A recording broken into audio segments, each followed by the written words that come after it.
오랫동안 세계 경제를 지탱해온 아주 거대한 기둥들이 있었죠. 그런데요, 2026년이 되면 이 기둥들이 약속이라도 한 듯이 동시에 흔들리기 시작합니다. 이건 바로 전례 없던 거대한 전환, 그레이트 언와인딩의 서막이죠. 지금부터 그 핵심을 한번 제대로 파헤쳐보겠습니다. 자, 그럼 바로 본론으로 들어가 볼까요? 사실 모든 예측의 중심에는 딱 이 하나의 질문이 있습니다.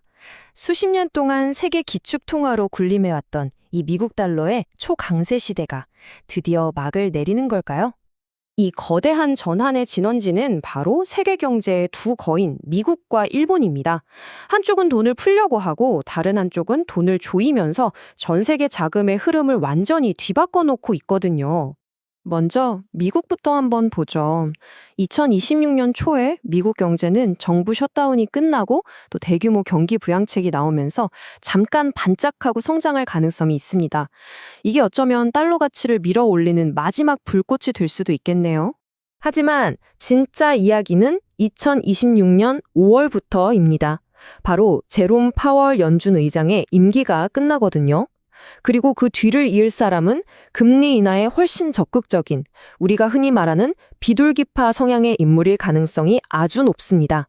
이게 바로 달러 약세라는 거대한 전환을 알리는 결정적인 신호탄이 될 겁니다. 자, 그럼 반대편 일본에서는 무슨 일이 일어나고 있을까요? 2025년 12월에요. 일본은행이 금리를 무려 0.75%로 올렸습니다.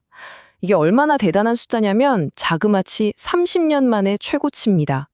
수십 년간 이뤄져 온 제로금리 시대가 드디어 막을 내린 거죠. 바로 이겁니다. 이게 핵심이에요. 미국은 금리를 내리는, 즉 완화 정책으로 돌아서는데 일본은 반대로 금리를 올리는 긴축 정책으로 나아가고 있죠. 세계에서 가장 중요한 두 경제대국이 완전히 정반대의 길을 걷기 시작한 겁니다. 자, 두 거인이 이렇게 정반대로 움직인다. 이게 실제 돈의 흐름, 그러니까 외환 시장에는 대체 어떤 충격파를 만들어낼까요? 그동안 달러가 왜 그렇게 강했냐? 그 핵심 동력은 바로 미국과 일본의 엄청난 금리 차이였습니다. 투자자들 입장에선 거의 공짜나 다름없는 엔화를 빌려서 이자를 많이 주는 달러 자산에 투자하면 됐으니까요. 하지만 이제 그 판이 완전히 뒤집히고 있습니다. 미국 금리는 내려가고 일본 금리는 오르면서 둘 사이의 격차가 아주 드라마틱하게 좁혀지는 거죠. 그래서 시장은 어떻게 보고 있을까요? 2026년 말에는 달러당 142엔에서 144엔 사이를 예측하고 있습니다. 지금보다 엔화 가치가 훨씬 더 강해진다는 뜻입니다.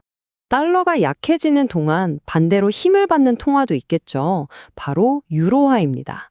특히 경제대국인 독일이 국방이랑 인프라에 정말 막대한 돈을 풀면서 유로존 전체 경제에 활력을 불어넣을 거고요. 이게 결국 유로화 가치를 끌어올릴 거라는 전망입니다. 아, 그리고 여기서 반드시 짚고 넘어가야 할 개념이 하나 있습니다. 바로 엔캐리 트레이드라는 건데요. 간단히 말해 싼 엔화를 빌려서 전 세계에 투자된 자금인데 그 규모가 무려 1조 달러, 우리 돈으로 1,300조 원이 넘습니다. 만약 일본 금리가 계속 올라서 이 돈이 한꺼번에 일본으로 돌아가기 시작한다면 전 세계 금융시장은 그야말로 대혼란에 빠질 수도 있는 거죠. 이런 거대한 파도 속에서 그럼 한국은 어떤 위치에 있을까요?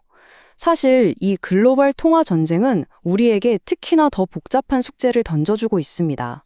1,300억 달러. 2025년 딱 한 해 동안 한국 투자자들이 해외 주식에 쏟아부은 돈입니다. 사상 최대 규모예요. 이렇게 막대한 자금이 계속 밖으로 빠져나가니까 원화 가치가 발목을 잡히고 있는 겁니다. 그래서 어떤 결과가 예상되느냐? 2026년에는 전 세계적으로 달러 가치가 떨어지는데도 불구하고 원화는 그다지 힘을 쓰지 못할 거라는 전망이 나옵니다. 계속되는 자본 유출 때문에 환율이 예전처럼 1,300원대로 쉽게 내려가긴 어렵고요. 오히려 1,400원대가 새로운 기준, 일종의 뉴노멀이 될 수 있다는 분석이죠. 물론 정부도 손을 놓고 있지는 않습니다. 예를 들어 해외 주식을 팔고 국내 주식에 투자하면 세금을 깎아주거나 기업들이 해외에서 번 돈을 국내로 들여올 때 세금 부담을 줄여주는 식으로 어떻게든 달러가 국내에 머물도록 여러 정책들을 내놓고는 있습니다.